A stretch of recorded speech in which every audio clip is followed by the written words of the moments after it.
was alone. Wow, a weird first thought to have.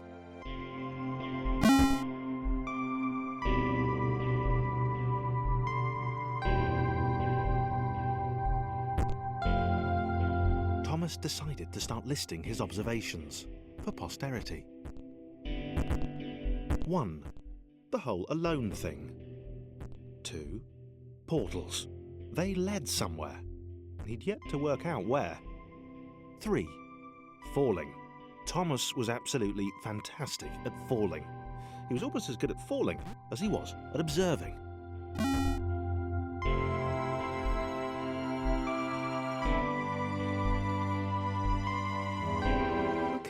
Interesting. Thomas couldn't fall past this block. Think, damn it, think! What if there was some kind of inverted fall? Some way to... what's the word? Jump.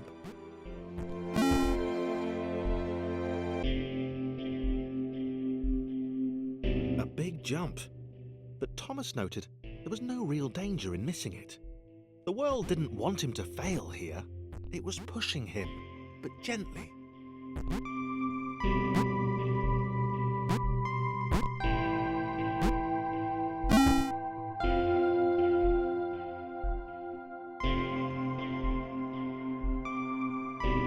This all seemed a little dangerous. The world was not to be trusted. It was unstable, and it seemed to Thomas that it could let him down at any moment.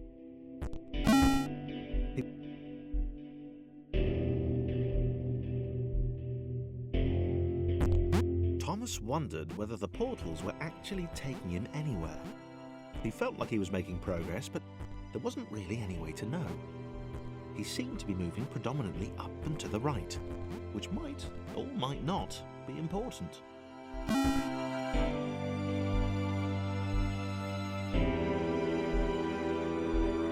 It might have been paranoia again, but Thomas could have sworn the world was becoming more complicated.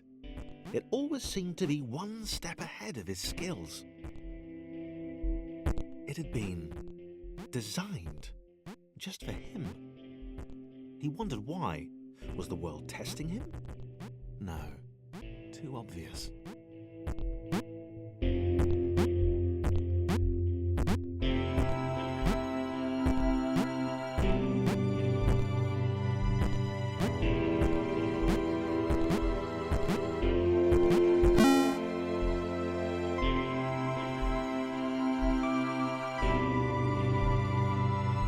Something about the boiling, toxic, glowing water intimidated Thomas.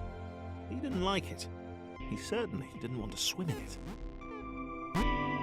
He made another mental note. 4.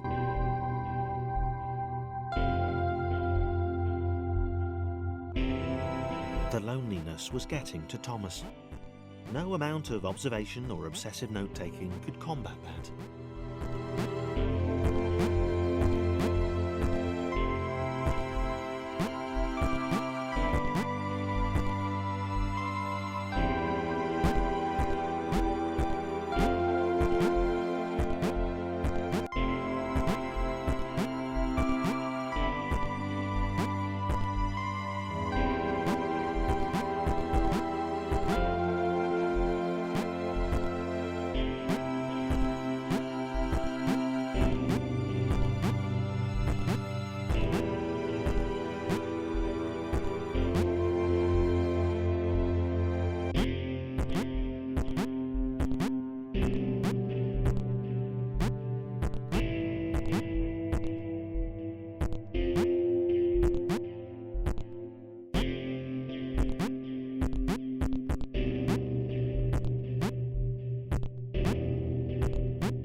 Thomas had a new theory.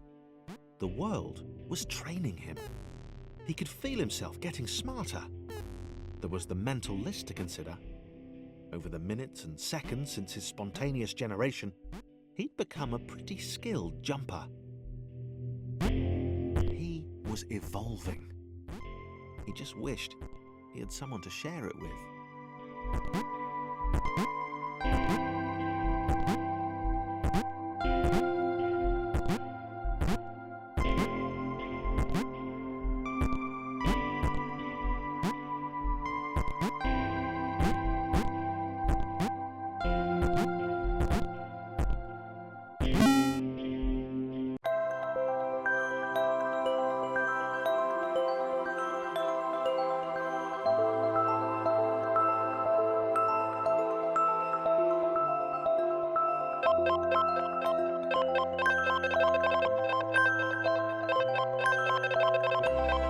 Chris took an immediate and deep dislike to the skinny red rectangle. Who the hell did this Thomas think he was?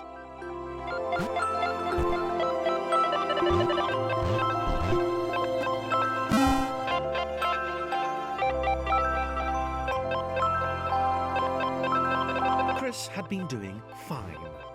He wasn't the highest jumper, but he'd held his own. He'd even been graceful at times. Well, not technically graceful, it's probably the wrong word, but you know, fine. There was that skinny little runt leaping about like he owned the place.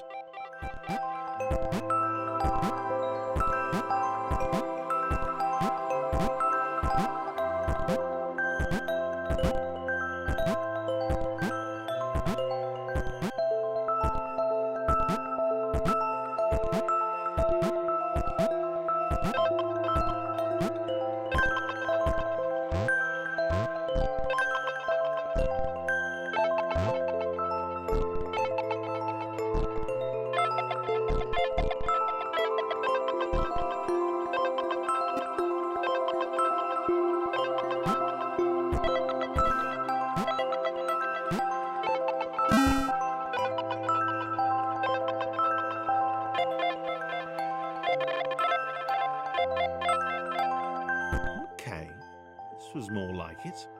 A glowy white thing. Only Chris could get to it, which of course made it all the more enticing. What would it do? What new opportunity might this switch open up to him? Great. Another chance for Thomas to jump slightly higher than Chris. How fortunate. Seriously, this made the whole switch pressing thing entirely worthwhile.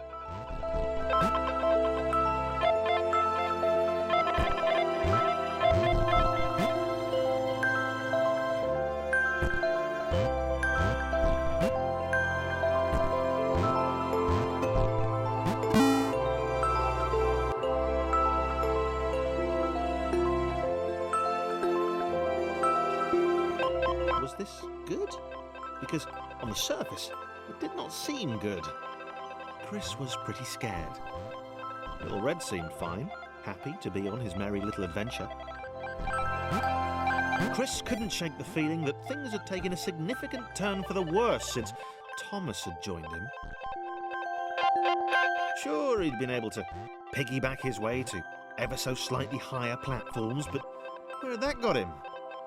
Well, to ever so slightly higher platforms, which was sort of his point.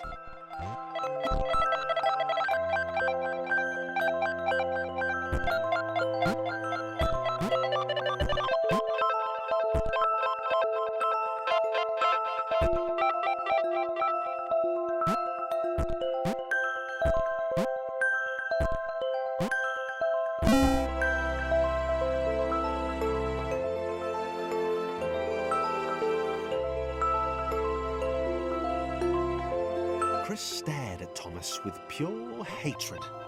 He seemed so very happy at their situation. Friends together, a brave fellowship of quadrilaterals on a quest for greatness.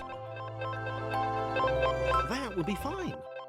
But it was all the obvious observation that Thomas was doing which grated. Every time they saw something vaguely new, Chris would hear a satisfied little from the vaulting idiot. He hoped the next portal would split them up, if only for a few levels.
This was his chance, a moment to shine.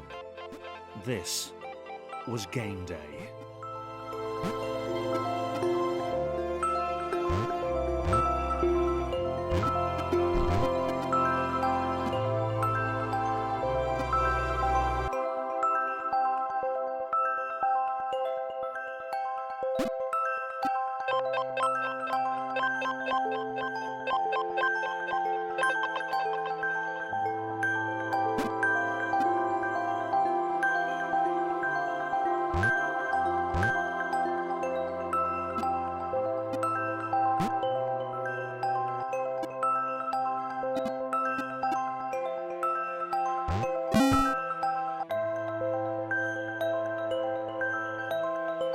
This would not do. John needed room to show off his exceptional skills. As it was, he was trapped on the wrong side of these little dot things. Where'd they come from, anyway?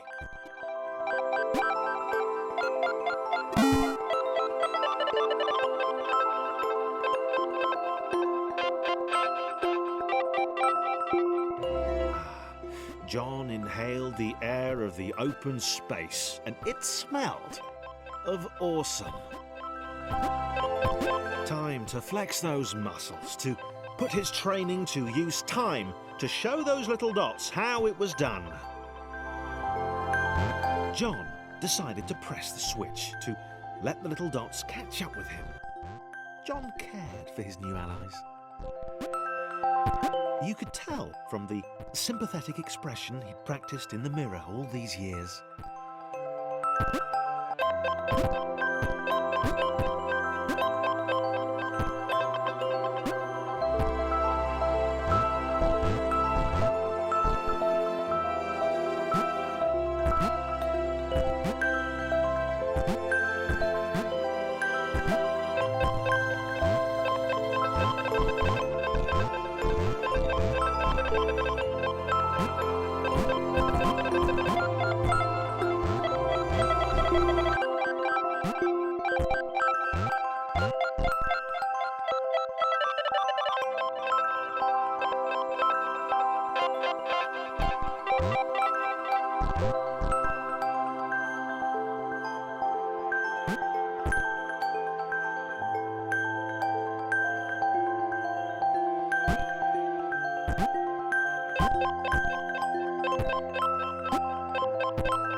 John was happy to keep helping. He felt it was important to his image that he was seen to help the little guys.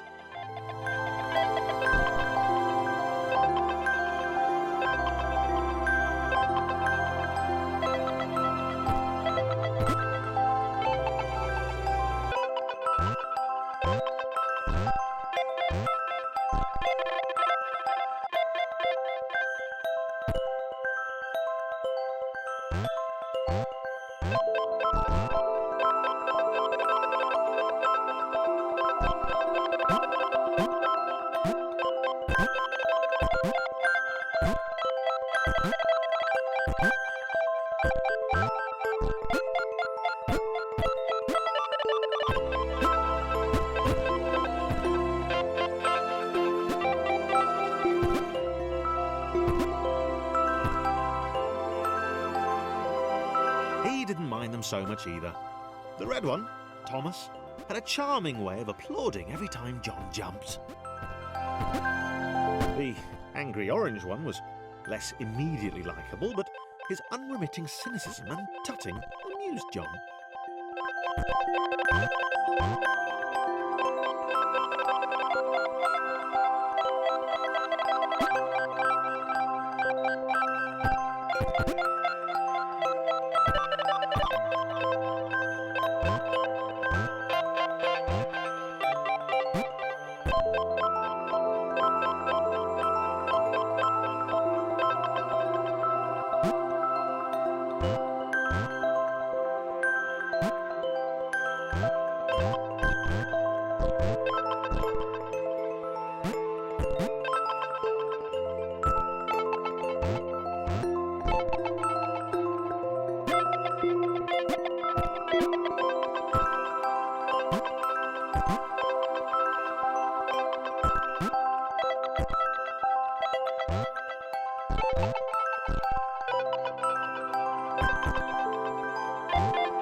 This was interesting. A floating target. This would require coordination, balance, and timing. John was sure the dots would be lost, but he was happy to guide them to triumph.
Maybe that's what the dots were for. They were there to extend John's reach, to make his performance even more impressive. John liked the thought. He decided to keep them.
So,